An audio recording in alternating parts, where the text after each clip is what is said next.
Shalom, selamat pagi Bapak Ibu Saudara yang terkasih di dalam nama Tuhan Yesus Kristus.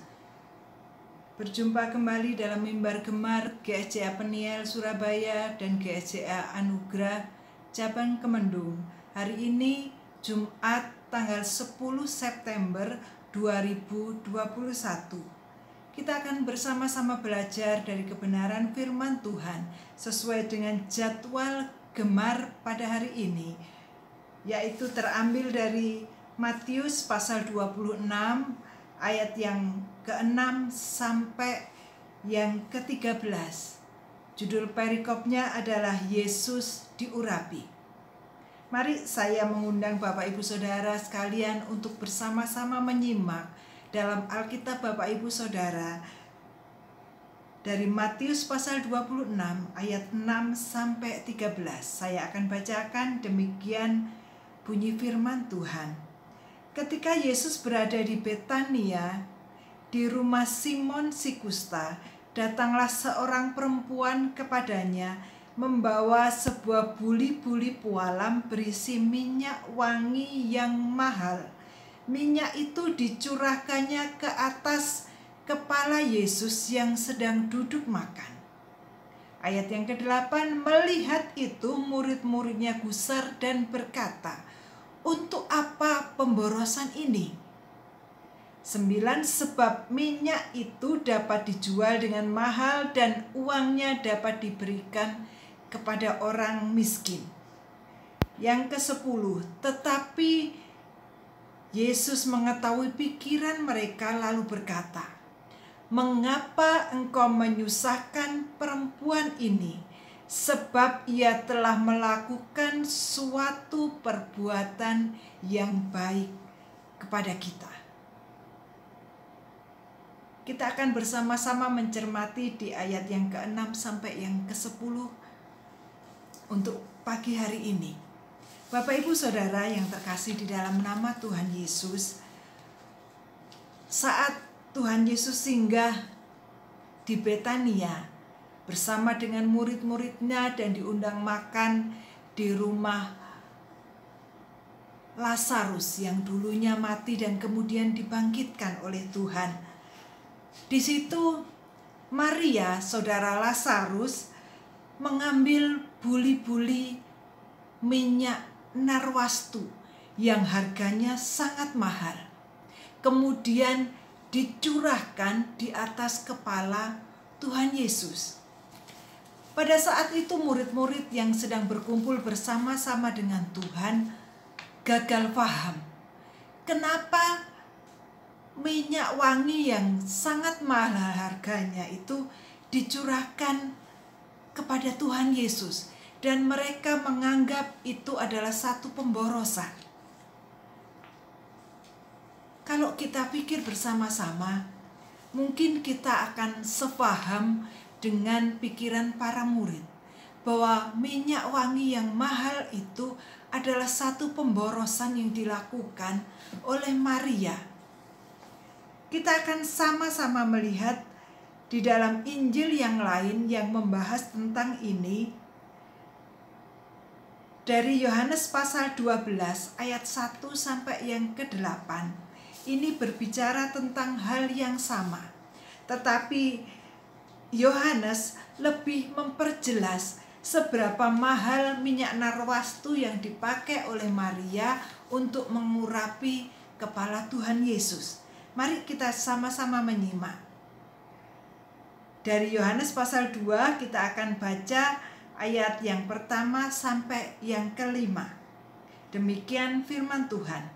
6 hari sebelum Paskah, Yesus datang ke Betania, tempat tinggal Lazarus yang dibangkitkan Yesus dari antara orang mati. Di situ diadakan perjamuan untuk dia, yaitu Tuhan Yesus, dan Maria melayani. Sedang salah seorang yang turut makan dengan Yesus adalah Lazarus. Maka Maria mengambil setengah kati minyak narwastu murni yang mahal harganya, lalu meminyaki kaki Yesus dan menyekanya dengan rambutnya.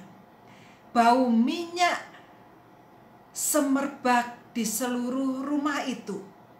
Tetapi Yudas Iskariot, seorang dari murid-murid Yesus yang akan segera menyerahkan dia, berkata, "Mengapa minyak narwastu itu tidak dijual 300 dinar?"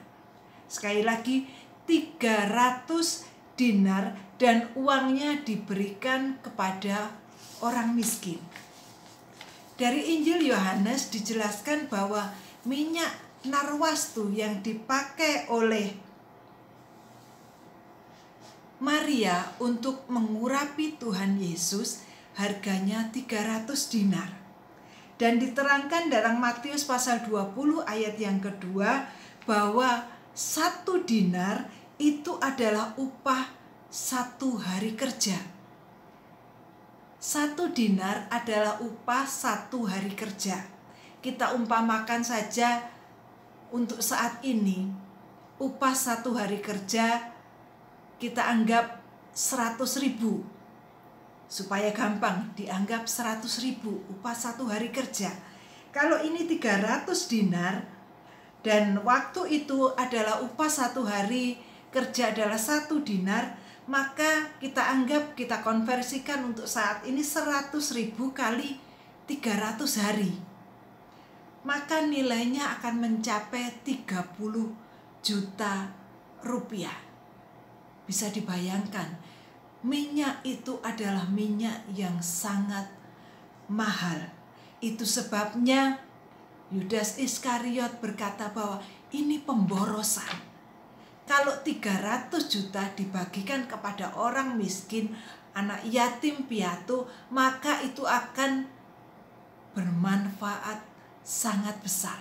Dan akan banyak orang miskin dan anak yatim piatu yang bisa menikmati dari uang 30 juta atau 300 dinar senilai minyak narwastu itu. Bapak, Ibu, dan saudara sekalian, sangat pantas sekali bahwa para murid menganggap ini pemborosan. Tetapi mari kita simak bersama-sama bagaimana respon Tuhan Yesus menanggapi pendapat dari murid tersebut. Di ayat yang ke-10 di Matius pasal 26 ini dikatakan, tetapi Yesus mengetahui pikiran mereka lalu berkata, "Mengapa kamu menyusahkan perempuan ini? Sebab ia telah melakukan sesuatu perbuatan yang baik." Bapak, Ibu, saudara yang terkasih, bukan berarti Tuhan Yesus menyetujui satu pemborosan yang dipikirkan oleh murid-murid. Tetapi Tuhan Yesus lebih melihat kepada hati Maria yang sudah melakukan pengurapan kepada Tuhan Yesus dengan minyak yang sangat mahal ini. Tuhan Yesus melihat bahwa Maria melakukan dengan penuh ketulusan hati dan rasa syukur yang besar. Kenapa demikian? Karena Maria melihat bahwa Tuhan sudah berbuat lebih dari seharga minyak narwastu tersebut. Minyak yang sangat mahal ini tidak sebanding dengan kebaikan Tuhan, dengan kebaikan Tuhan yang dilakukan kepada keluarga Maria, terutama kepada Lazarus yang sudah mati dan dibangkitkan. Itu sebabnya Tuhan menghargai apa yang sudah Maria lakukan. Tuhan melihat bahwa Maria melakukannya dengan tulus dan Maria mengucap syukur kepada Tuhan dengan apa yang dia miliki. Maria berusaha mengucap syukur kepada Tuhan dengan sesuatu hal yang terbaik yang dimiliki oleh Maria. Bukan mempersembahkan persembahan yang asal-asalan, apa adanya. Tetapi Maria berusaha memberikan yang terbaik kepada Tuhan sebagai ungkapan syukurnya kepada Tuhan. Ucapan syukur kepada Tuhan karena Tuhan sudah berbuat yang sangat besar. yang begitu luar biasa dalam kehidupan Maria. Maria bersyukur bahwa Maria sudah diselamatkan oleh Tuhan, sudah ditebus dosanya, dan Tuhan juga sudah membangkitkan saudaranya dari kematian. Lazarus dibangkitkan dari kematiannya dan memiliki satu kehidupan. Satu ungkapan syukur yang diberikan oleh Maria, sesuatu yang terbaik diberikan kepada Tuhan Yesus. Bapak, Ibu, Saudara yang terkasih di dalam nama Tuhan Yesus, kalau kita menyadari bahwa Tuhan sudah memberikan kasih-Nya yang besar kepada kita, kita manusia yang berdosa, yang seharusnya mati, dihukum masuk ke dalam neraka, tidak layak menerima satu kehidupan kekal di surga. Tetapi Tuhan Yesus sudah memberikan nyawanya, mengorbankan dirinya, rela mati di kayu salib untuk menebus dosa kita. Maka sudah selayaknya kita mengucap syukur seperti Maria, memberikan yang terbaik dengan apa yang kita miliki, kehidupan kita yang terbaik kita persembahkan kepada Tuhan sebagai ucapan syukur. Maka kita tidak akan menyayangkan apa yang terbaik di dalam kehidupan kita dan mempersembahkan kepada Tuhan. Mungkin kita tidak mempunyai harta yang nilainya besar, tetapi kita mempunyai hidup kita, dan kita menyerahkan seluruh kehidupan kita, kita persembahkan kepada Tuhan. Mari kita sama-sama juga melihat dalam Matius pasal 12 ayat 41 sampai ke 44 tentang persembahan seorang janda miskin. Kita akan sama-sama melihat sebentar. Saya dengan cepat akan membacakannya kepada Bapak Ibu Saudara sekalian.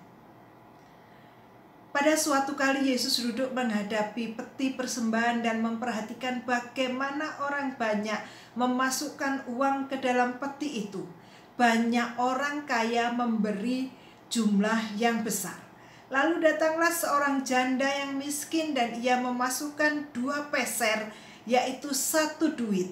Maka dipanggilnya murid-murid dan berkata kepada mereka, "Aku berkata kepadamu, sesungguhnya janda miskin ini memberikan lebih banyak daripada semua orang yang memasukkan uang ke dalam peti persembahan." Ayat yang ke-44, sebab mereka semua memberi dari kelimpahannya, tetapi janda ini memberi dari kekurangannya, semua yang ada padanya, yaitu seluruh nafkahnya. Bapak, Ibu, Saudara yang terkasih, Tuhan Yesus tidak menilai pemberian kita dari jumlah besarnya nominal yang kita berikan, tetapi Tuhan Yesus melihat seberapa besar, seberapa berharga, seberapa baik yang Tuhan berikan kepadanya. Tuhan tidak menilai seberapa besar nilainya. Orang kaya memberikan jumlah yang besar, tetapi itu hanya sedikit dari harta yang dia miliki, bukan yang terbaik.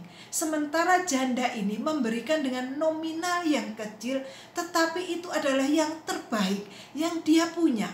Seluruh hartanya dia berikan kepada Tuhan. Itulah yang Tuhan inginkan. Tuhan ingin kita memberikan yang terbaik dari apa yang kita miliki. Karena Tuhan sudah memberikan yang terbaik dari yang Tuhan miliki, yaitu nyawanya untuk menebus kita, saya, Bapak, Ibu, dan saudara sekalian. Mari, karena kita sudah menyadari betapa besar pengorbanan Tuhan untuk menebus dosa kita, membuat kita hidup dan layak masuk ke dalam surganya yang mulia dengan pengorbanannya di kayu salib, maka kita juga tidak boleh memberikan kehidupan kita asal-asalan, tetapi mari persembahkan seluruh hidup kita yang terbaik kepada Tuhan. Kita tidak menyayangkan apa yang kita miliki, tetapi kita menyerahkan seluruhnya kepada Tuhan sebagai ucapan syukur kita kepadanya. Mari kita berdoa. Tuhan Yesus, terima kasih untuk berkat firman Tuhan pada pagi hari ini. Kami menyadari bahwa kasih Tuhan begitu besar, pengorbanan Tuhan begitu besar kepada kami, sehingga kami Tuhan layakkan. Kami yang tidak layak masuk ke dalam surga-Mu, tetapi karena pengorbanan Tuhan di kayu salib, kami memperoleh hidup yang kekal di surga yang mulia. Itu sebabnya kami mau Tuhan mempersembahkan yang terbaik di dalam kehidupan kami, untuk kami persembahkan kepada Tuhan. Biarlah nama Tuhan dimuliakan melalui persembahan kehidupan kami dan apa yang kami miliki. Terima kasih Tuhan, terus pakai kami. Kami rindu menjadi alat-Mu di dalam nama Tuhan Yesus Kristus. Haleluya. Amin. Tuhan Yesus memberkati Bapak Ibu Saudara yang semuanya. Biarlah kita boleh mempersembahkan yang terbaik yang kita miliki dan kehidupan kita untuk kemuliaan nama Tuhan. Selamat pagi, selamat beraktivitas. Tuhan Yesus memberkati dan salam bergemar.